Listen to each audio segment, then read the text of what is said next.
we will touch the knit leader and look at a tension swatch. So this is where we are in our manual. We're placing the knitting machine in the carrying case. Well, we're not putting it away because we're not done yet. So we're going to skip that. We're going to look at using the knit leader. How to set up the knit leader. Tension and knitting a tension swatch. And then we will get into making a garment and how to use the transfer tools. So let's discuss the knit leader. I cannot set up my knit leader on this setup that I have, so I'm not going to. I did make a video dedicated to the knit leader and how it works, so you'll just have to go to that video and take a look at it. What makes the bulky machine different than the standard when it comes to using the knit leader is the setup. So let me see if I can get that on here. Give me a second here.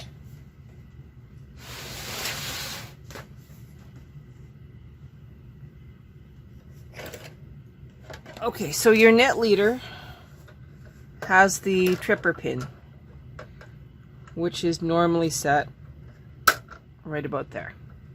Okay?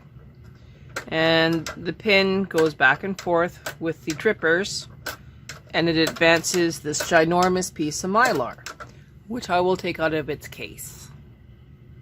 So I've now opened up that plastic tube, and you can see this extremely large piece of plastic.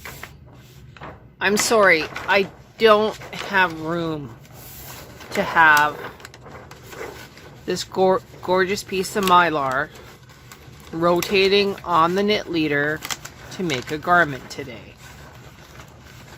It just doesn't work for me.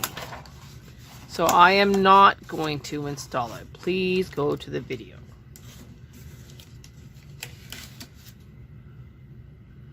Also inside the tubes that come with your knit leader, you will find a couple pens and a set of rulers, which aren't really rulers, they're called scales. So the scales go against the whole width of the needle bed that you were using. The bulky scales only go up to 55 left and 55 right maximum.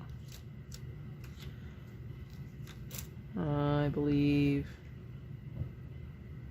this one might be standard.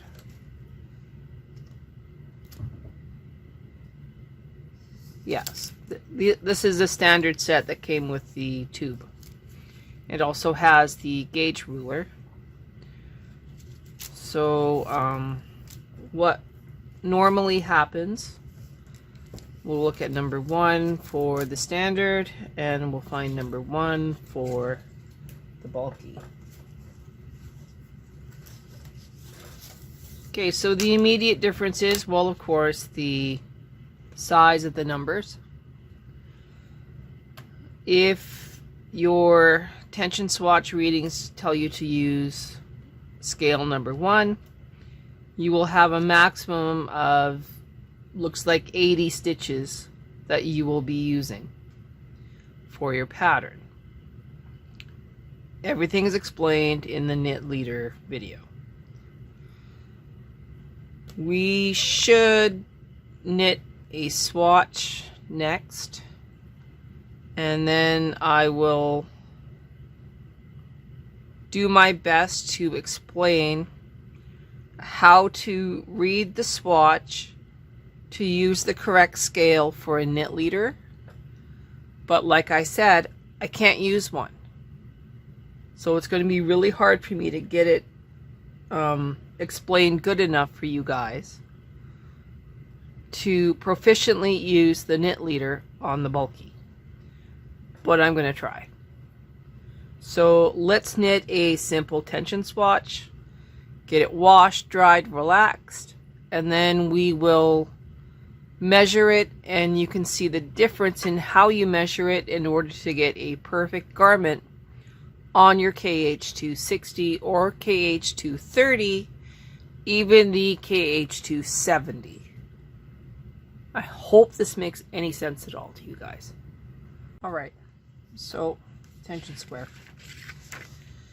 The size of the stitch is determined by the tension setting on the carriage style, thickness, fiber content, and brand of yarn.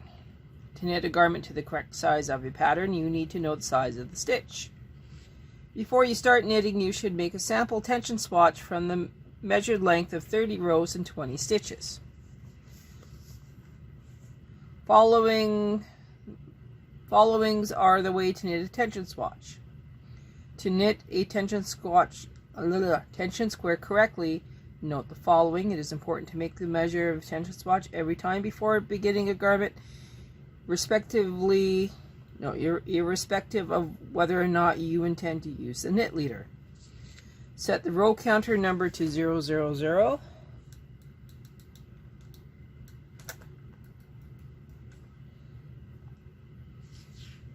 And knit leader tripper to working position. So you can use a knit leader to do this. That's cool. Bring forward 40 needles, 20 needles on either side of the center mark.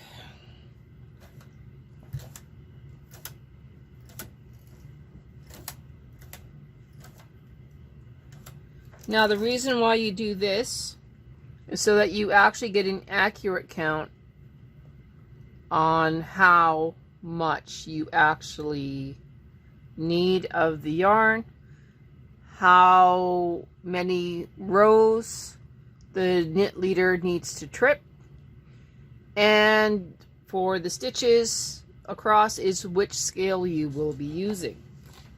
So it is very important that you follow the procedures and you do what you are told.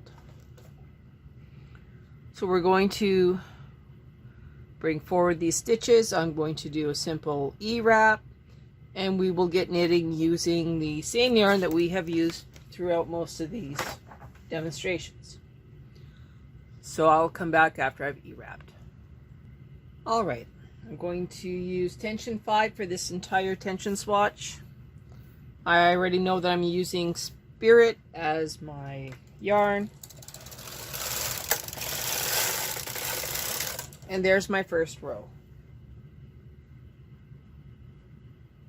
I am now going to knit 10 rows.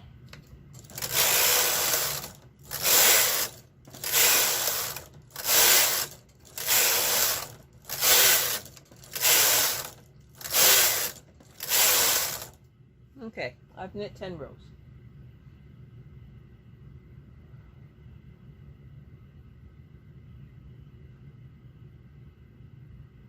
I'm going to remove my yarn and introduce the second yarn. Lock it in. Okay, my second yarn is coming underneath. No, going over top. It is now locked in. I'm just going to hang on to it for a second. I need to knit 2 rows. Row count is still 10.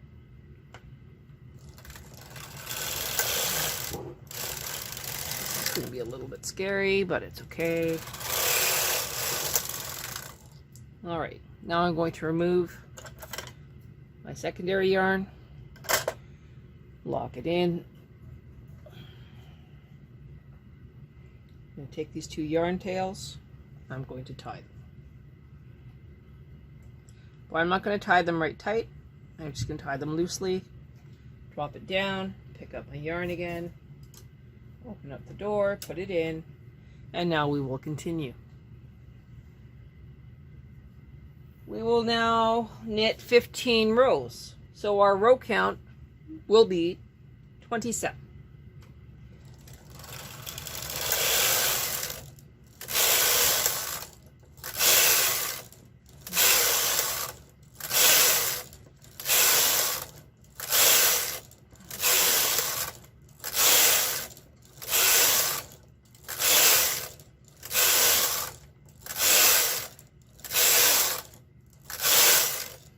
This is now 15 rows of actual knitting. I'm now picking up the yarn tails from that first section. I'm going to cut them. Now I'm going to use these to mark my stitches. According to my manual, I need to mark 11 stitches left and 11 stitches right. Tie a little loop.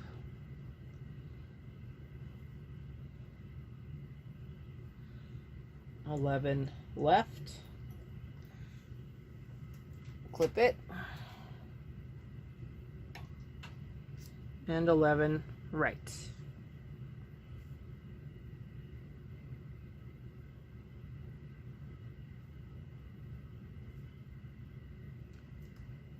Clip it.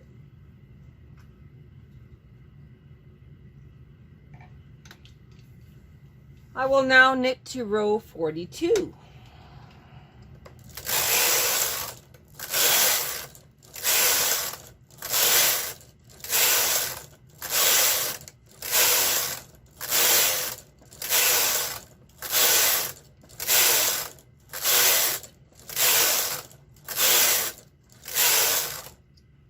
Take the yarn out, put it over to the side, grab the second yarn, put it in the feeder, knit 2 rows. 1, 2. Snip it, clip it, tie it loosely,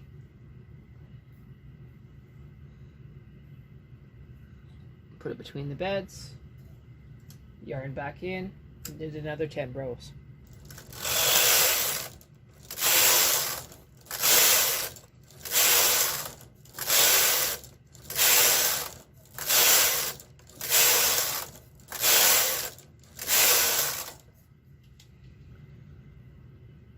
Now that is your typical tension swatch on a brother. You should be at row 54. I will now increase my tension to 10 and I will latch tool off.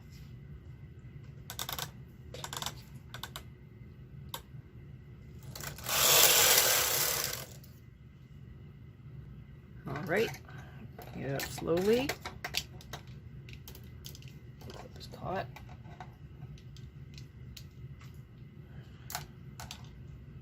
Flipping. Moving that out of the way. All right, so what we have now is a tension swatch. You might be tempted to measure it now. The problem is that you have had weight on this yarn. It is not washed. You need to wash a tension swatch in the manner that whatever you're making will be washed and dried to be worn or used. You want flawless, you have to obey the rules. Do not steam and stretch your tension swatch. Only treat it as it needs to be treated as the garment you are making. We are going to make a baby hat. So I'm going to need to find a baby. The only baby I have is a doll. So I will measure my doll's head, and I will use the measurement from the doll's head to figure out the width of my machine I need to use to make a hat that perfectly fits that doll. One of the most important pieces of advice I need to give you: keep notes. This tension swatch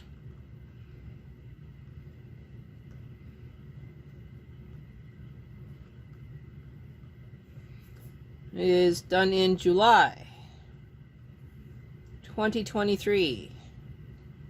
I'm using Spirit.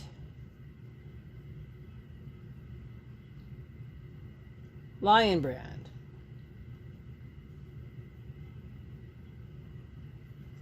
I use tension 5 with my KH 260 stock stitch. Okay? When this piece is washed and dried, I will then measure it using the white scale. Let me get it for you. This white scale is really, really mysterious. It's centimeters. Brother machines use centimeters, not inches. So you will be using this wonderful little ruler to get your reading. Okay, so centimeters. You lose this scale, go buy a centimeter ruler from the dollar store. It'll work because it's a ruler and it's, centimeters. So over 30 rows, we have 11.5 centimeters. 20 stitches, we have 12 centimeters. And that's what it looks like on my little card. Okay, we're going to build Spencer a hat, 36 centimeters by 9 centimeters. We are going to use reductions at the top of the hat, and I think we should do a fold over brim, or maybe we should do mock rib. Let me know in the comments and we'll make that the knit along for this video. Next up, not a knit along. I'm going to wait for suggestions. I will do a few other videos while we wait. Did you see my video on how to make soap? How about looking at the Knit Leader video? Its link will be in the description. Thanks. See you tomorrow.